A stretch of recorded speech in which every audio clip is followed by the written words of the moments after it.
নবম শ্রেণীর সকল ছাত্রছাত্রীদের প্রোগ্রেস টিউটোরিয়াল ইউটিউব চ্যানেল এবং ফেসবুক পেজে স্বাগত। আজকের আলোচনার বিষয় হলো নবম শ্রেণীর ইতিহাসে তৃতীয় অধ্যায় সংক্ষিপ্ত প্রশ্ন উত্তর। প্রথম প্রশ্নটি দেখো, মেটারনিখ কে ছিলেন?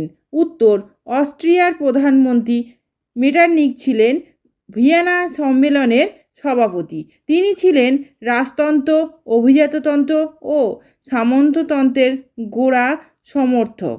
তিনি ছিলেন 1815 থেকে 1848 খ্রিস্টাব্দ পর্যন্ত ইউরোপীয় রাজনীতির প্রধান নিয়ন্ত্রণকর্তা।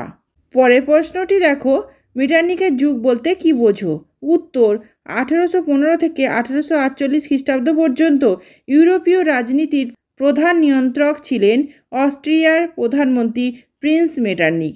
ইউরোপের অধিকাংশ শাসক মেটারনিখের আদর্শে অনুপ্রাণিত হয়ে নিজ নিজ শাসনকার্য পরিচালনা করেন, তাই এই সময়কাল মেটারনিখের যুগ নামে পরিচিত।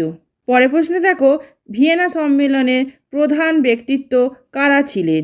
উত্তর, ভিয়েনা সম্মেলনের প্রধান ব্যক্তিত্ব ছিলেন অস্ট্রিয়ার প্রধানমন্ত্রী প্রিন্স মেটারনিখ, রাশিয়ার জার প্রথম আলেকজান্ডার, ব্রিটিশ পররাষ্ট্রমন্ত্রী ক্যাসেলরি এবং ফ্রান্সের প্রতিনিধি তালির। পরের প্রশ্নে দেখো, ভিয়েনা সম্মেলনের উদ্দেশ্য কী ছিল? উত্তর, ভিয়েনা সম্মেলনের উদ্দেশ্যগুলি হলো: 1. ইউরোপের রাজনৈতিক কাঠামোর পুনর্গঠন। 2. নেপোলিয়ন কর্তৃক বিতাড়িত রাজবংশগুলির পুনঃপ্রতিষ্ঠা। 3. ফ্রান্সের ভবিষ্যৎ শক্তি বৃদ্ধির সম্ভাবনা দূর করা। 4.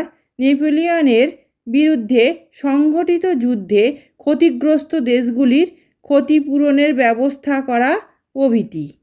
পরের প্রশ্নটি দেখো, ভিয়েনা সম্মেলনের প্রধান কটি নীতি ছিল ও কি কি? উত্তর, ভিয়েনা সম্মেলনের প্রধান নীতি ছিল 3টি: ন্যায্য অধিকার নীতি, ক্ষতিপূরণ নীতি এবং শক্তিসাম্য নীতি। আজকের ভিডিও এই পর্যন্ত। ভিডিওটি ভালো লাগলে অবশ্যই লাইক, শেয়ার এবং সাবস্ক্রাইব করো। ধন্যবাদ।